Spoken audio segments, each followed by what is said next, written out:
Hai semuanya, ketemu lagi di YouTube channel Revolusi Skill.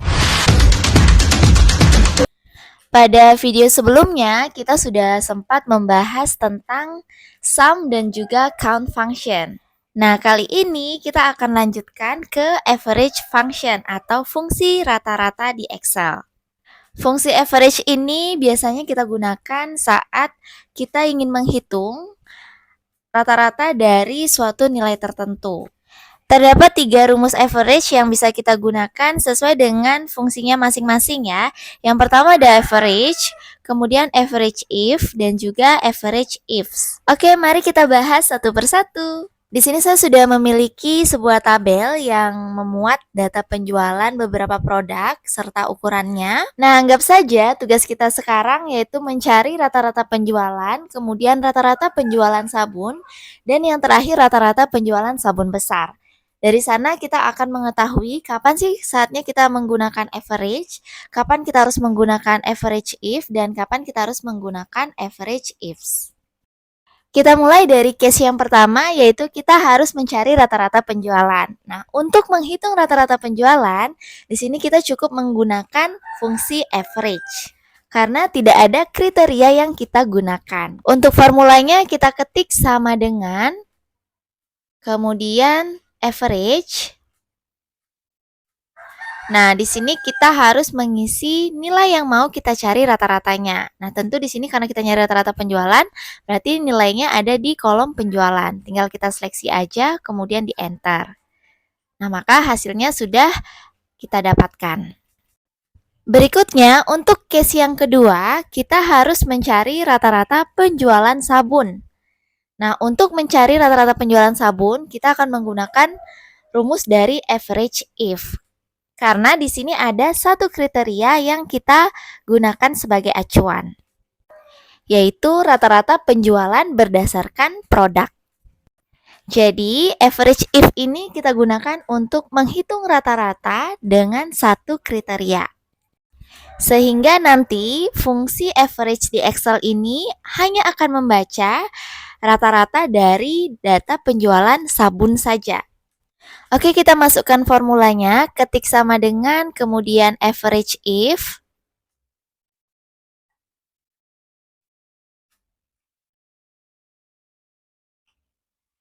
Lalu kita tinggal ikuti saja formula di bawahnya. Nah, di sini kita harus memasukkan range kriterianya. Nah, range kriteria di sini kan kita mau cari sabun ya. Jadi sabun ini ada di kolom nama produk.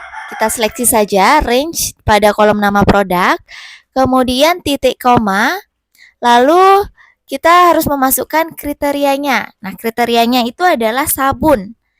Kita bisa ketik manual seperti ini ya, tanda petik kemudian sabun, lalu tanda petik lagi. Tapi bisa juga kita klik di salah satu sel pada range yang kita seleksi yang menerangkan data sabun. Nah, kemudian titik koma lagi. Lalu di sini kita diminta untuk memasukkan average range-nya atau nilai yang mau kita cari rata-ratanya. Nah, ini ada di kolom penjualan. Lalu kita seleksi nilai yang ada di kolom penjualan, kemudian tutup kurung, enter. Nah, rata-rata penjualan sabun sudah kita dapatkan, yaitu 73.500.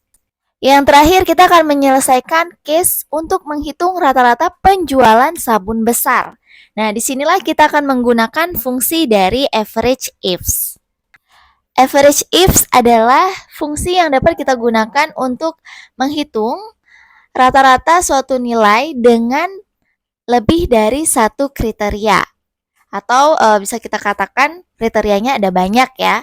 Misalnya di case ini kita akan menghitung rata-rata penjualan sabun yang berukuran besar. Jadi ada dua nih kriterianya. Pertama, kriteria berdasarkan nama produk yaitu sabun. Kemudian yang kedua adalah kriteria berdasarkan ukuran yaitu besar. Oke, kita langsung saja masukkan formulanya. Ketik sama dengan, kemudian average ifs. Nah, lalu kita tinggal ikuti saja formula di bawahnya.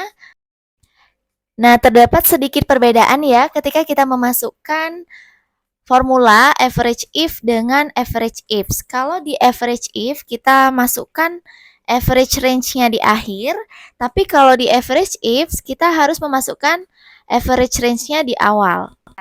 Average range ini adalah nilai yang mau kita cari rata-ratanya. Kita tinggal seleksi aja datanya di kolom penjualan, kemudian titik koma, lalu kita diminta untuk memasukkan kriteria range 1. Nah, kriteria range 1 di sini adalah sabun ya. Jadi sabun ini ada di kolom nama produk. Tinggal kita seleksi aja untuk range di kolom nama produk, lalu titik koma lagi, kemudian masukkan kriteria 1. Nah, kriteria 1 di sini adalah sabun. Nah, kita bisa klik di salah satu sel yang menerangkan sabun, kemudian titik koma lagi, lalu kita masukkan kriteria range 2. Nah, kriteria range 2 di sini adalah besar. Besar ini terdapat pada kolom ukuran. Tinggal kita seleksi aja untuk range-nya. Lalu kita masukkan titik koma, kemudian kriteria 2. Nah, kriteria 2 di sini adalah besar. Jadi kita klik di sel yang menerangkan besar. Lalu kurung tutup, tekan enter. Nah, untuk rata-rata penjualan sabun besar ini sudah kita dapatkan sebesar Rp95.000. Oke teman-teman, sekian dulu pembahasan kita kali ini. Semoga video ini dapat membantu kalian. Terus ikuti channel Revolusi Skill untuk update video terbaru. Jangan lupa like, comment, and subscribe. Thanks for watching guys.